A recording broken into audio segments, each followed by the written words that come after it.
In many of the iterations before AX, the principal focus point was on speed, right? You had to introduce speed into the equation simply because look at the speed that Ethernet was going along. Wireless was really slow, 2 megabits or something per second at the beginning.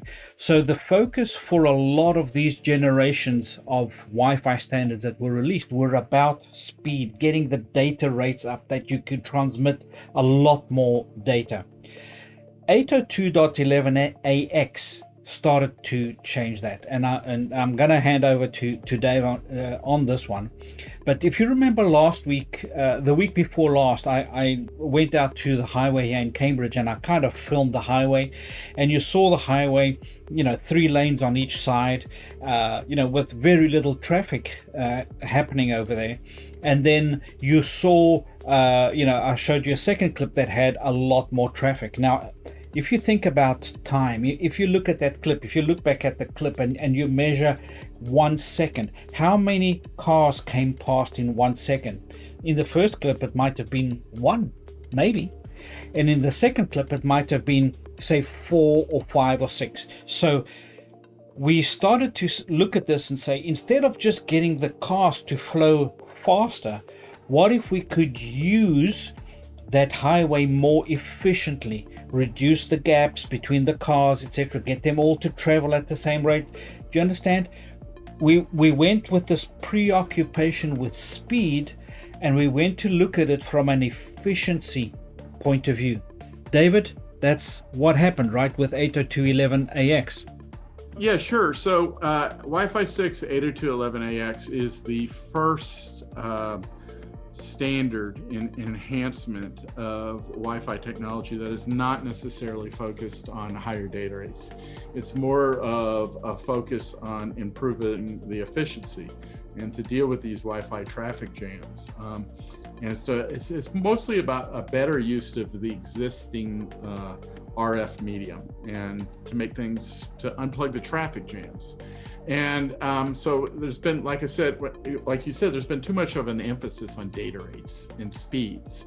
Yeah, we all want fast speeds, but the analogy that we use all the time, if you're going, if you have a Ferrari that can go 200 kilometers an hour, what good is it if you're sitting in a traffic jam? So you need to unclog that traffic jam, and it's to make the the RF medium more efficient. As a matter of fact, the technology is called HE, high efficiency.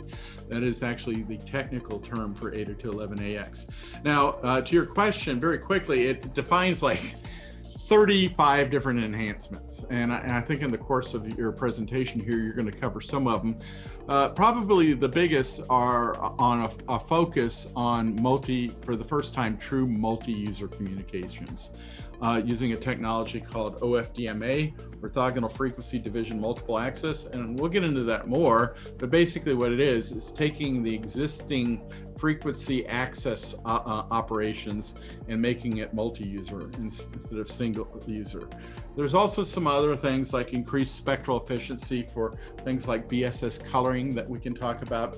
And there's improvements to power saving mechanisms, target wake time.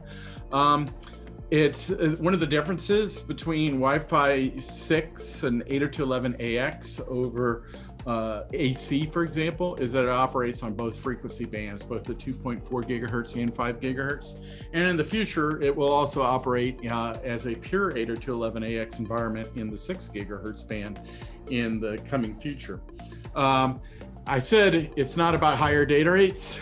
Well, I did kind of lie on that because there is one enhancement that really does find higher data rates, and that is there's a enhanced modulation type.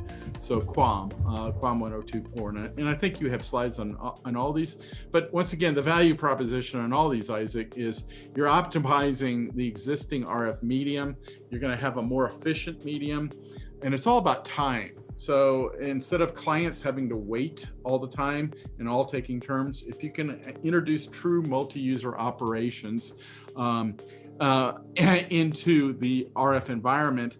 That cuts down in time, it cuts down on airtime consumption, and if it cuts down on airtime consumption, your users will be more happy. Their perception of the RF environment, they'll actually think things are faster, even though they're not necessarily faster. It's just that you've unclogged the traffic jam.